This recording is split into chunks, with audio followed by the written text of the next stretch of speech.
Have you ever visited the western part of Nigeria? If you have and you've never tried Ewa Agoyin sauce or Ewa Agoyin stew, please, what did you eat? This is the sauce, and now I am going to show you how to make it in your kitchen. Hello and welcome to JOROUKA'S Infusion, where we infuse the sheer joy of creativity and innovation into our everyday meals. I am Joy, and whether you are a member of the squad, an occasional visitor, or you're just passing by, I would like to invite you to stay around with me as we dive into today's recipe. And while you watch, don't forget to smash on that like button, and if you never want to run out of creative ideas in that your kitchen, then don't forget to subscribe and click on the notification bell so you never miss a clip. If you know anyone who will appreciate these recipes, why not share and share? We all know sharing is caring. Let's get started. Friends, here are all the ingredients you are going to need for your Ewa Agoyin sauce. And we got salt, nor cubes, and I got some dried grounded pepper, and this is the major ingredient, shambo, and this is like the chili. You can use fresh chilies if you do not have this, but to get that authentic Ewa Agoyin flavor, you need the dehydrated shambo chili. Okay, so you are going to rehydrate this, and I have done that already, and I didn't deseed mine. I deseeded some and I left some with the seed because the seed contains some heat, and I won't be using any scotch bonnet pepper for this. So I got my palm oil, and you want to use a lot of palm oil for this recipe, and you need a lot of onions. So here I have blended my shambo, my chili pepper, dried chili pepper, which I rehydrated, and I set that aside. I've cut my onions. This is the beans. You know how to cook beans, right? Now what you want to do is you want to cook your beans to be really soft and tender and mushy. We go in with our pan, and we are going to add a whole cup of palm oil. You don't want to really leave your palm oil to bleach, just want to bleach. I said bleach. Alright, you don't want to leave it to bleach. All you want to achieve here is a situation whereby it starts heating up, and you are going to introduce your onions at this point.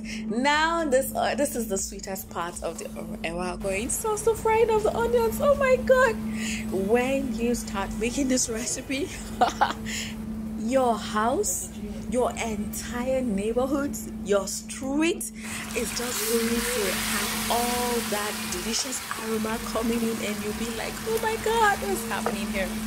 So when your onions has fried, what we're looking for is a caramelization. So you want to keep stirring. You want it to be golden brown and dark, different shades of golden brown and black, but you don't want to burn your onions at the same time. So try as much as possible to strike for that balance when you fry the onions. As you can see, mine has darkened beautifully, and I have introduced my stew. Now this is where it gets tricky. You want to cook this on low heat, and you want to cook it gently for about 20 to 25 minutes, or depending on the level of your heat. Did I say 20 to 25 minutes? I cooked mine for about 15 minutes because I really went low on the heat, and this will enable everything to cook up nicely, and it will make the sauce to form a caramelization that is not visible but is actually there. So you keep stirring and keep checking to make sure that it doesn't burn. Friends, it's so worth it. It's going to take a little bit of your time, but trust me, this is worth it.